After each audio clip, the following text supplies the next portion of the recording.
CSK Darbar.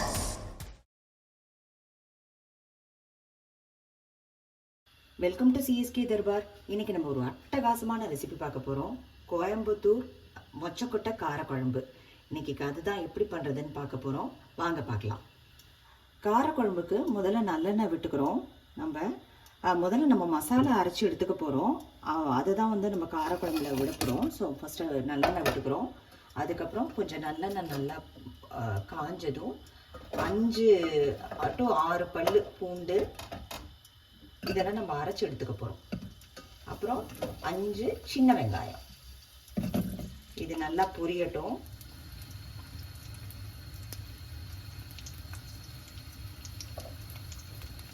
பொரிஞ்சு வரும்போதே கொஞ்சம் காரத்துக்கு பெப்பர், மிளகு, ஜீரகம் 1 டீஸ்பூன் தனியா இதையும் போட்டு நல்லா வதக்கிக்கிறோம். இது கூட 2 வரமிளகா. நீங்கள் காரத்துக்கு ஏற்ப கொஞ்சம் காரம் நிறைய சாப்பிடுவீங்கன்னா இன்னும் கூட கொஞ்சம் காரம் சேர்த்துக்கலாம். எல்லாத்தையும் நல்லா வதக்கிக்கோங்க. இதை நம்ம அரைக்க போகிறோம். நல்லா கொஞ்சம் வதங்கினதுக்கப்புறம் தக்காளி 1 தக்காளி போட்டிருக்கோம்.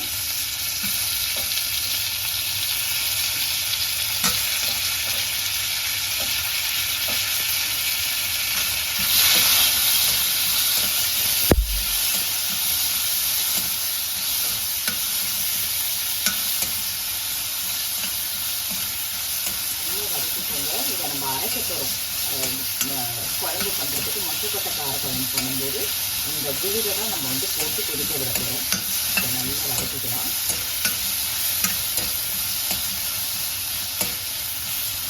இது அணைஞ்சதுக்கப்புறம் நல்லா வதங்கி அணைஞ்சதுக்கப்புறம் கொஞ்சோண்டு தேங்காவும் சாம்பார் பொடி, மஞ்சள் பொடி சேர்க்க போகிறோம். முன்னாடியே ஏன் சாம்பார் பொடி இது கூட சேர்க்கலை அப்படின்னாக்க நம்ம வறுக்கும்போது நல்லா கருகிடும். அதனால நம்ம இந்த இதை வறுத்ததுக்கப்புறம் நம்ம ஆட் பண்ணணும்னாக்கா கருகாமல் ரொம்ப நல்லா வரும். இதை அணைஞ்சதுக்கப்புறம் நம்ம தேங்காய், சாம்பார் பொடி, மஞ்சள் பொடி, பெருங்காயம் இதெல்லாம் சேர்க்க போகிறோம். இப்போ நல்லா வதங்கிருச்சு. நம்ம ஆஃப் பண்ணிடுறோம் அடுப்பை. அதே சமயத்தில் தேங்காய்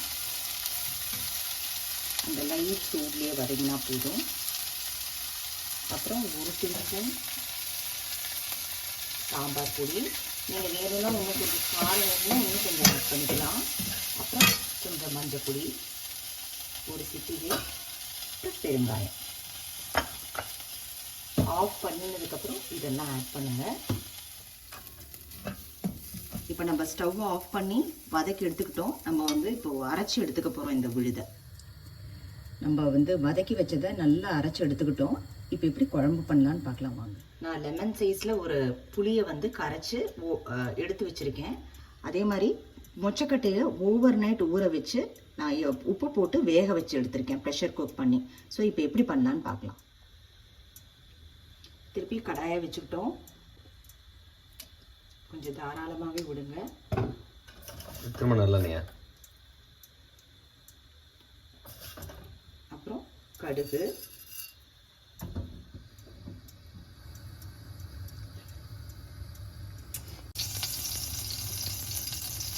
கடுகு பொரிஞ்சதும் உளுத்தம்பருப்பு,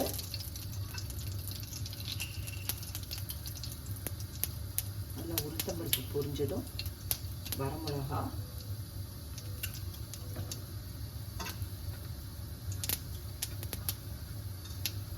ஒரு 7 to 8 கருவேப்பிலை,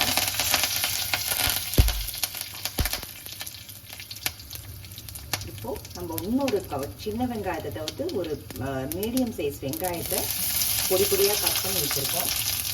அதையும் போட்டு வதக்கிக்கிறோம்.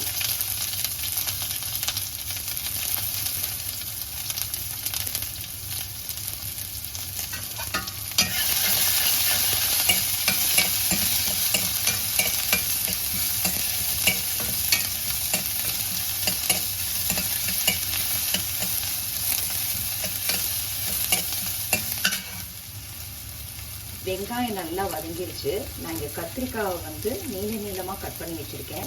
ஸோ ஃபஸ்ட்டு வந்து கத்திரிக்காய் வந்து வதங்கட்டும்.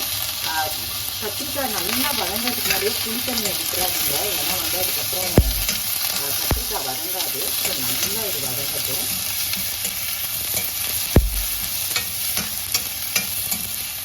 நல்லா கொஞ்சம் சுருள வதங்கட்டும். ஒரு 5 to 8 மினிட்ஸ் வந்து நல்லாவே வேக விடுங்க. இப்போ ரொம்ப நல்லா கத்திரிக்காய் வதங்கிடுச்சு. இந்த சமயத்தில் நம்ம வந்து ஒரு 1/2 டீஸ்பூன் சாம்பார் பவுடர், உப்பு,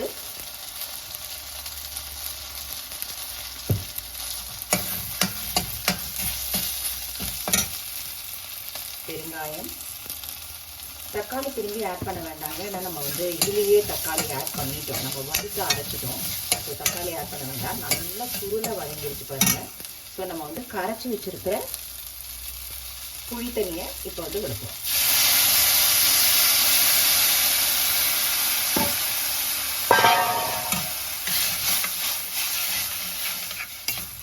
கோயம்புத்தூரில் வந்துட்டு மொச்சக்கொட்டை குழம்பு, காரக்குழம்பு இதெல்லாம் ரொம்ப ஃபேமஸ்ஸு. எல்லா வீட்லையும் பண்ணுவாங்க சாட்டர்டே சண்டே. ஆனால் இப்போ நல்லா புளி தண்ணி கொதிக்க விட்டுட்ருக்கோம். ஸோ இந்த சமயத்தில் நம்ம வந்து அரைச்சி வச்சுருக்கோம் பார்த்தீங்களா, தக்காளி, வெங்காயம், அந்த இடம் வந்து நம்ம சேர்த்துக்கிறோம் இந்த புளி தண்ணியோட. ரொம்ப டேஸ்ட்டாக இருக்குங்க காரக்குழம்பு.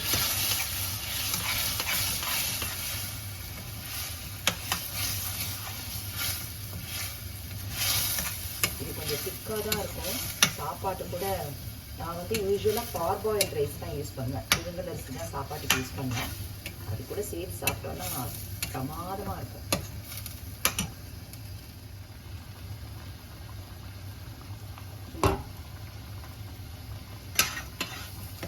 பாருங்களேன், அந்த மசாலா சேர்த்தது எவ்வளோ அழகாக கலர்ஃபுல்லாக ரொம்ப நல்லா வந்திருக்கு. இந்த சமயத்தில் நம்ம வந்து மொச்சக்கொட்டை வேக வச்சுருக்கோம் பார்த்தீங்களா, அதை கொஞ்சம் சேர்த்துக்கோம் தண்ணியோடு தான்.